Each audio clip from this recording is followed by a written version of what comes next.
Hello and welcome back to our channel. इस video में हम देखेंगे कि निफ्टी और बैंक निफ्टी के कौन से ऐसे इंपॉर्टेंट लेवल्स हैं जो मंडे के दिन हमें ट्रेड करने के काम आ सकते हैं, और साथ ही साथ हम कुछ स्विंग ट्रेडिंग के आइडियाज़ भी इस वीडियो में आपसे शेयर करने की कोशिश करेंगे। सो चलिए शुरू करते हैं वीडियो। सबसे पहले हम स्टार्ट करते हैं निफ्टी के। जैसे कि आप जानते हैं निफ्टी इंडिया का सबसे मोस्ट इम्पॉर्टेंट इंडेक्स होता है, और अगर डेली चार्ट पे इसको आप ऑब्जर्व करेंगे सो ये निफ्टी का जो इंडेक्स है अराउंड मार्च महीने में लगातार गिरा था एंड 12,000 के लेवल से ये सीधे 7,500 के लेवल्स पे गिर गया था। लेकिन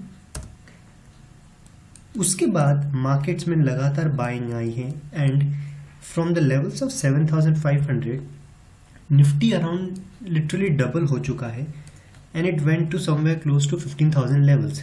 but in the last 3 months market का जो मूव है वो काफ़ी चॉपी रहा है एंड उसने कुछ मेजर मूव्स ना तो अपसाइड दिया है और ना ही डाउन साइड दिया है। सो हम पहले देखते हैं निफ्टी का इंपॉर्टेंट लेवल्स कौन से हो सकते हैं। ये मैंने डेली टाइम फ्रेम पे एक ट्रेंड लाइन ड्रॉ करी है एंड इसको अगर आप ध्यान से ऑब्जर्व करेंगे ऊपर तो एक ये जो लेवल है मार्केट अराउंड ऊपर की साइड 15,000 का लेवल, ये एक बहुत इंपॉर्टेंट रेजिस्टेंस की तरह काम कर रहा है निफ्टी के लिए। मार्केट को ये लेवल तोड़ने में काफ़ी ज़्यादा दिक्कत आ रही है।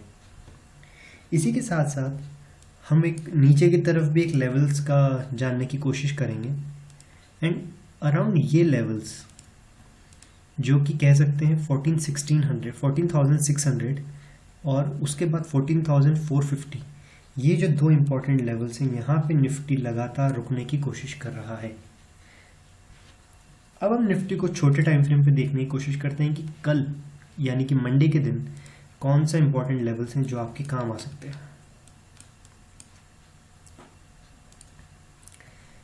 जैसे कि आप देख पा रहे हैं निफ्टी ने एक inverse head and shoulder pattern बनाने की कोशिश करी थी लास्ट, अगर आप उसे 15 मिनट्स टाइम फ्रेम पे देखने की कोशिश करेंगे। मार्केट ओपन हुआ था 200 डे मूविंग एवरेज के नीचे एंड देन काफ़ी नीचे गया, बट उसमें फिर रिजेक्शन आया एंड अराउंड 11:30 को इसने एक बेस बनाने की कोशिश करी और यहाँ से लगातार हायर हाइज बनाते हुए ये ऊपर जाने की कोशिश करा।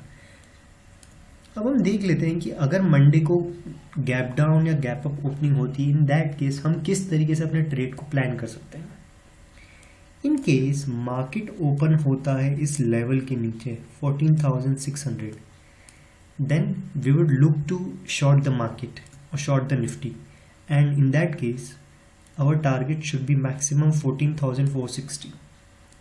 ये लेवल लगातार 3 बार से टेस्ट हो रहा है मार्केट से एंड यहाँ पे कंटिन्यूस एक रिजेक्शन आया है, पहले 23rd ऑफ अप्रैल को, then 30th of April and then around 4th of May ये लेवल पे रिजेक्शन आया था। सो हमें इंट्राडे ट्रेडिंग में ज़्यादा बड़े टारगेट्स का नहीं सोचना चाहिए और थोड़ा प्रैक्टिकल होके ही टारगेट्स बनाने चाहिए। यस, अगर इसके नीचे तक मार्केट सस्टेन करने लग जाए देन हम अपने पोजिशंस होल्ड कर सकते हैं, but other than that there is a good possibility कि यहाँ पे वापस सप्लाई या डिमांड जोन ये आ सकता है यहाँ पे एंड मार्केट में बायर्स वापस एंटर कर सकते हैं।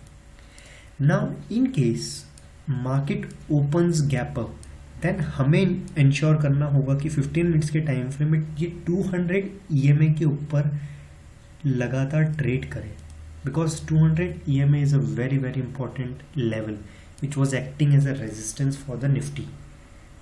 जैसा आपने देखा है कि इस लेवल के आसपास कल यानी 12th को भी ये रेजिस्टेंस की तरह एक्ट करता है, देन 14th को भी मार्केट इस लेवल के ऑलमोस्ट नीचे खुला है, दिन भर उसके ऊपर नहीं जा पाया।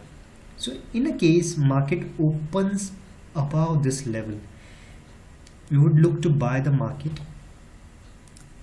एंड अराउंड दिस लेवल, ये जो गैप फिल है 14,840 से लेकर 14,822, ये एक जोन है जो आपके लिए नेक्स्ट रेजिस्टेंस लेवल की तरह काम करना चाहिए। सो हम इस लेवल के आसपास अपना प्रॉफिट बुक करने की सोचना चाहिए। और एक और तरीके हैं जिसके थ्रू भी आप अपने टारगेट्स को आइडेंटिफाई कर सकते हैं, जिसे फिबोनाची लेवल कहते हैं। दोस्तों, फिबोनाची का टूल ड्रॉ करने का बड़ा सिंपल सा तरीका होता है। आप एक लेटेस्ट स्विंग हाई लीजिए एंड उसको स्विंग हाई को स्विंग लो से कनेक्ट कर दीजिए, एंड उसके बाद आपको ये कुछ लेवल्स आ जाते हैं जिसको आपको छोटे टाइम फ्रेम पे जाके देखना चाहिए। सो यहाँ पे ऐसा देखा गया है कि जो फर्स्ट इम्पॉर्टेंट लेवल होता है वो होता है 50%।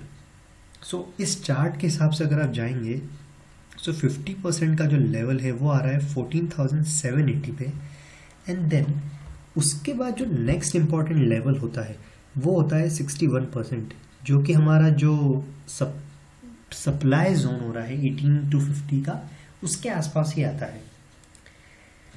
सो इस तरीके से आप निफ्टी को ट्रेड कर सकते हैं, बट ऑलवेज मेक श्योर कि जब भी हम ट्रेड करते हैं अपना रिस्क रिवॉर्ड को मेंटेन रखना है। एंड एज अ डिस्क्लेमर, जो भी चीज़ हम स्टॉक डिस्कस कर रहे हैं या आपको निफ्टी बैंक निफ्टी के लेवल से, ये जस्ट एजुकेशनल पर्पसेस हैं। इसमें कोई भी हम आपको रिकमेंड करेंगे आप पेपर ट्रेड ही करें। ओरिजिनल पैसे से ट्रेड करने से पहले आप अपने एडवाइज़र से प्लीज़ कंसल्ट कीजिएगा। तो ये तो हो गया निफ्टी का एनालिसिस। नाउ नेक्स्ट स्टॉक जो देखेंगे वो है बैंक निफ्टी का। बैंक निफ्टी में एक इंटरेस्टिंग चीज़ हो रही है। पहले उसको डेली चार्ट पे हम आइडेंटिफाई करने की कोशिश करते हैं। बैंक निफ्टी का भी अगर आप जाके देखेंगे तो पिछले साल मार्च में ये अराउंड 31 से 32,000 का लेवल्स पे था, बट वहाँ से बैंक निफ्टी लिटरली 45% के आसपास गिरा, जो एक इंडेक्स के लिए काफ़ी ज़्यादा होता है। बट काफ़ी अच्छा डिमांड आया मार्केट्स में निफ्टी के साथ साथ, इसने भी ओवरऑल एक पूरी की पूरी रैली करी, एंड यहाँ से ये 18,000 से 36,000 लेवल्स तक गया है। ऑल्दो अनलाइक निफ्टी ये इतना चॉपी नहीं रहा है, एंड बैंक निफ्टी ने आपको काफ़ी सारी trading opportunities over the last 3 months दी है। सो हम अगर डेली चार्ट पे इसको कुछ कोशिश करें लेवल्स मार्क करने की, सो 12 मार्च का जो हाई है हम उसको ज्वाइन करते हैं मई मंथ के जो हाईज हैं, एंड हमें एक ट्रेंड लाइन मिली है। सिमिलरली आप अगर इसको इस पॉइंट से देखना चाहेंगे, सो ये गैप जोन है जो 20th of अप्रैल को बना था। नाउ ये वाला जो ग्रे जोन मैंने मार्क किया है, ये एक डिमांड जोन की तरह एक्ट कर रहा है, जहां पे मार्केट ने 30th of अप्रैल को, 27th अप्रैल एंड कल के दिन वापस आया था। सो अगर आप यहाँ पे ऑब्जर्व करेंगे कि जो डिमांड जोन होता है वहाँ से अक्सर मार्केट कोशिश करता है रिवर्स करने की। So this can be a make और break level for the bank Nifty.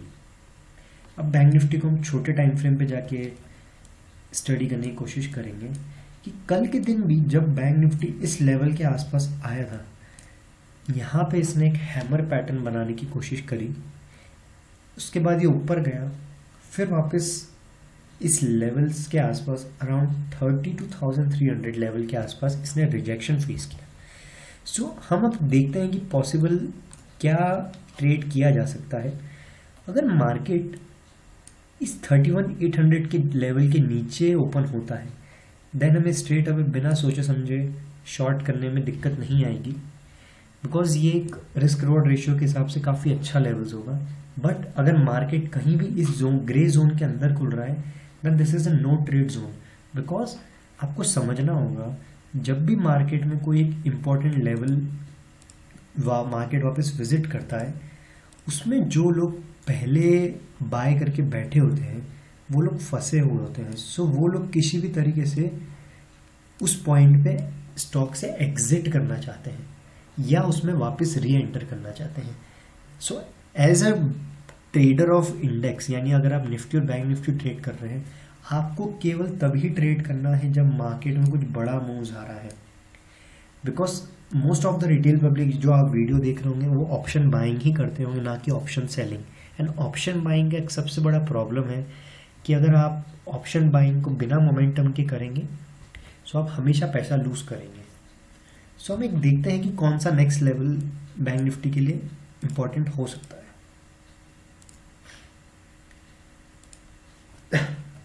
Now जैसे कि हमने ये डिस्कस करा है कि नीचे का अगर मार्केट इस लेवल के आसपास खुलता है सो हम यहाँ पे नो ट्रेड जोन है, लेकिन अगर मार्केट यहाँ पे बेस बना के डबल बॉटम बना के ऊपर जाने की कोशिश करेगा, इन दैट केस हम एक टारगेट लेने की कोशिश करते हैं। यहाँ भी सेम फिबोनाची टूल यूज़ करना है हमें। 32,700 से जो स्विंग लो है जिसे कहते हैं 32,100, उस जोन तक हमें ड्रॉ करना है एंड जाके छोटे टाइम फ्रेम पे उसे स्टडी करना है। सो जो फर्स्ट टारगेट्स आ रहा है वो आ रहा है 32,400 एंड देन जो नेक्स्ट टारगेट है वो 32,470 आ रहा है। सो ये थे दोस्तों निफ्टी और बैंक निफ्टी के इंपॉर्टेंट लेवल्स। ऑल्दो निफ्टी और बैंक निफ्टी के हिसाब से ये टारगेट्स काफ़ी छोटे हैं, बट हमें ये देखना होगा कि मार्केट अभी कॉन्स्टेंटली एक छोटी रेंज में ही ट्रेड कर रहा है। इन टर्म्स ऑफ लास्ट आप हिस्ट्री देखेंगे, मार्च के महीने में जो एक एक कैंडल होती थी वो मिनिमम 600 पॉइंट्स की होती थी, but from the last 1.5 month market छोटी छोटी कैंडल बना रहा है, जो एक साइन होता है कि market is getting ready for a big move. So हमें जितना छोटा प्रॉफिट्स ही मिले उतने में ही हमें एडजस्ट करना चाहिए rather than over trading. So now next stock जैसे हम डिस्कस करेंगे, जो सभी लोगों का काफ़ी फेवरेट स्टॉक होता है, उसे कहते हैं ITC. ITC more than a stock, it has become a meme for everyone.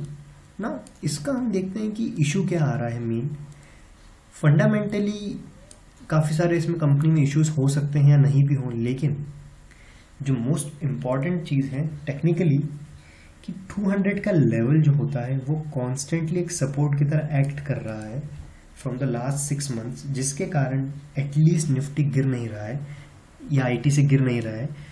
सो हम अब देखेंगे कि क्या एक इम्पॉर्टेंट लेवल हो सकता है।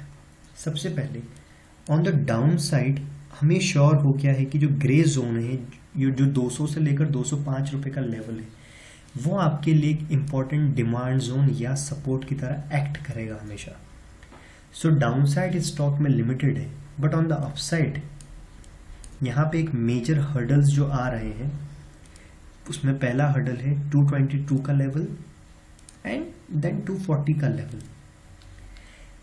पहला लेवल के बारे में डिस्कस करते हैं कि शायद से ये मार्केट अगर थोड़ा मोमेंटम आया निफ्टी में तो 225 का लेवल तो शायद क्लियर भी कर दे, बट जो 240 का लेवल है वो बहुत ज़्यादा बड़ा रेजिस्टेंस है। मार्केट वहाँ पे देखिए कितनी बार आ चुका है।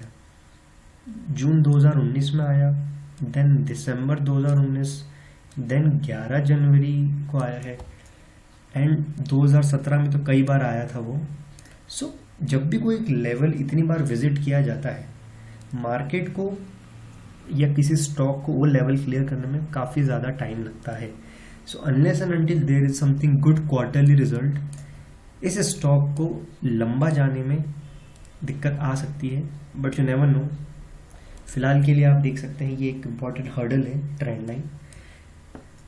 अगर ये ट्रेंड लाइन के ऊपर लगातार ट्रेड करता है then we can look to take a long position here with a stop loss below और closer to 200 EMA and a target near the highs of 22 March 2021। Decent risk reward ratio of 1:2। Next stock जो हम देखेंगे वो है CDSL। CDSL stock के fundamentals का बताने काफ़ी मुझे डिस्कस करने की ज़रूरत नहीं है। आप सभी लोग जो ट्रेड करते होंगे उन्हें डेली एक मेल आता है जो CDSL की तरफ से ही आता है। तो CDSL का मार्केट में एक इकलौता प्लेयर है जो काम कर रहा है डिपॉजिटरी स्टॉक्स को का जो बिजनेस है, इसमें एक कोई कंपटीशन नहीं है स्टॉक का। So fundamentals are good. Now just have a look at the chart on it. Daily chart देखते हैं हम स्टॉक का। ये stock is continuously making higher highs. आप देख पा रहे हैं लगातार जो ये हायर हाइज का फॉर्मेशन कर रहा है। कोई भी स्टॉक जब हायर हाइज का फॉर्मेशन करता है इट मीन्स कि उस स्टॉक में लोअर साइड लिमिटेड है एंड उसमें ट्रेंड अभी भी इंटैक्ट है। अब हम देखते हैं कि इसमें कौन सा लेवल है और कहाँ का टारगेट हम इसमें ले सकते हैं। सो फर्स्टली ये एक लेवल है 832, इम्पॉर्टेंट लेवल है। इसके ऊपर क्लोजिंग देनी पड़ेगी CDSL को बिफोर एक नया मूव आ सके। नाउ जो लास्ट दिन का जो वॉल्यूम है वो सजेस्ट कर रहा है कि यहाँ पे कुछ बिग प्लेयर्स एंटर हुए हैं, बट जैसा कि आप लोग को पता होगा कि मार्केट में फेक ब्रेकआउट भी काफ़ी ज़्यादा बार होते हैं। सो हम अगर फेक ब्रेकआउट से बचना चाहते हैं, सो हमें वेट करना चाहिए कि यहाँ पे एक ब्रेकआउट दे एंड ब्रेकआउट देने के बाद वहाँ पे सस्टेन करे या इस 832 लेवल्स के आसपास वापस आए एंड यहाँ पे कुछ कंसोलिडेशन हो एंड देन इसमें एक नया ट्रेंड स्टार्ट हो। तब तक के लिए आपको इसको वेट करना चाहिए एंड इसमें ट्रेड में एंटर नहीं करना चाहिए, but this is a very good trade. अब मैं आपको इसके बताऊंगा कि इसमें अगर आप ट्रेड एंटर करते हैं तो इसमें टारगेट्स किस लेवल तक जा सकते हैं। Again will use Fibonacci tool for the targets, connect the swing high and join it with the swing low. यहाँ पे आप देख पाएंगे आपके पास 3 टारगेट्स आ जाएंगे, जिसमें 161.8 का जो लेवल होता है वो काफ़ी इंपॉर्टेंट है। सो अराउंड 860 का जो लेवल है CDSL वहाँ तक जा सकता है। स्टॉप लॉस हमें इस कैंडल के लो के नीचे रखना होगा अराउंड 800 का, लेकिन आपको वापस मैं रिपीट करूँगा, जब तक हमें ये कंफर्म ना हो जाए कि एक ब्रेकआउट फेक नहीं है तब तक उसमें एंटर नहीं करना चाहिए किसी स्टॉक में। ओके फ्रेंड्स, ये था आज के स्टॉक्स एंड आपको कैसा लगा मेरा एनालिसिस प्लीज़ कमेंट कीजिए। एंड ऐसा कौन सा और स्टॉक है जिसके एनालिसिस आप चाहते हैं तो आप कमेंट सेक्शन में स्टॉक का नाम लिखिए and please do like, share and comment on our video and also subscribe to our channel. Till then, next time, thank you. Goodbye.